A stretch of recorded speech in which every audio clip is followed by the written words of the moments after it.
Mara Conroy from Lower Gorges News with Columbia County Community Television, and today we'll be interviewing Tammy MAYGRA, who is a candidate for the hospital board. And Tammy, how would you like to tell us a little bit about your position, who you are, and what makes you concerned enough to want to run for this position? Well, thanks for having me. Myself and two other ladies. You and two other people are running for the board, and what do you hope to accomplish? What is this all about? Well, first of all, I want to make it clear that we're not against health care in Columbia County, but we want responsible health care, something that the hospital district taxpayers can afford and maintain. Right now, there's a ballot measure that was passed 3 years ago by the current voters and put on by the hospital board, and the Columbia County Commissioners supported it, I might add, Tony Hyde and Rita Bernhardt. Joe Cursillo voted against it because he said it would not work, and right now his thoughts are coming to fruition. The current ballot measure is a 38 cents a thousand per year with a 3% automatically increase forever. Right now the hospital board facility was a critical access hospital designation. On that designation, you had to be further than 35 miles from any emergency hospital or hospital facility. St. Helens does not qualify for a critical access hospital. Okay, because you're closer than 35 miles to where? Portland? Oh yes, Portland and Longview, St. John's Hospital. Okay, that's right. So we do not qualify, so the Medicare reimbursements would be dramatically reduced. Tammy, let me ask you this. Did they know that you would not qualify when they ran the measure? Well, the federal law guidelines was in place, but the federal government hadn't been cracking down on this rule. Now, clear across the United States, small towns such as St. Helens was jumping on the bandwagon trying to get critical access designation, so they could receive a lot of the reimbursements. And the federal government decided to crack down on it, so they had lost their qualifications. Oh, so when they cracked down, then St. Helens was no longer eligible for what, the federal reimbursement as far as Medicaid? Is that what Medicare. it was? Medicare. Medicare, okay. yes. All right. So here you have a measure on the ballot. So where does the measure passed? Yes, it did. So what are we doing with the money? What's happening? Well, right now they're still collecting it between $700,000 and $800,000 per year, and legally, by the way the ballot measure was written, they can do whatever they want with that money. They can collect it forever and still never build a hospital. I don't understand that. How does that? What happens with the money? Does it go into a general fund, or how do they justify that? The hospital board or health district of Columbia County can do what they so choose. So that's the reason why I'm running for the hospital board. I would like to change that, and what I would really like to do, excuse me, is reimburse the taxpayers' money on this ballot measure, do away with the ballot measure, reimburse the taxpayers, and start over with something that's more feasible, like a 24-hour, 7-day-a-week urgent care. Because right now the hospital board is trying to build another hospital under the critical access ballot measure, but it would not be a critical access hospital. How can you do that? How does that work? That's a good question. Personally, I think it's fraudulent. And not only fraudulent, but I think it's kind of a slap in the face to the taxpayers, because they're expecting one thing, so they vote for it, but they're not getting it. It'd be like you ordering a box of apples and I send you oranges and you have to be happy with it, and I don't think that's right. So what would they put up? What are they proposing to do instead of critical care? Well, right now they don't have any idea. They're just saying they're going to build a hospital.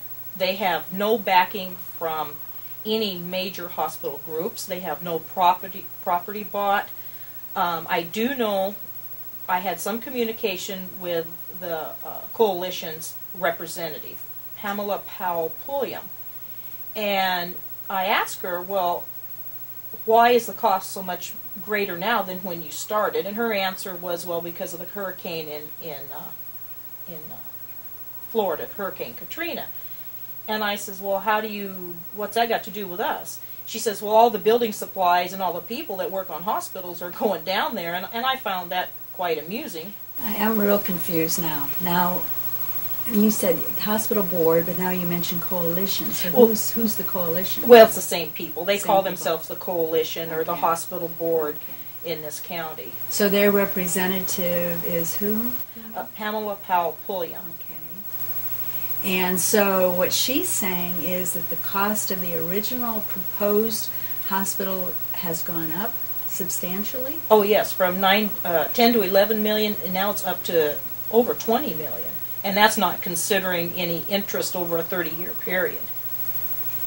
So is this measure that's been passed and the taxpayers are now paying for, is that all going into the cost of building the hospital? Or what is this, operational funds, or what is that supposed to be for? This is just supposed to be for building it now. For building it. So they're actually short like $2 million a year. They have no money, even if it was built today, they have no money to supply it, with the Right. beds or anything, equipment, sheets, anything, and they have no money for nothing.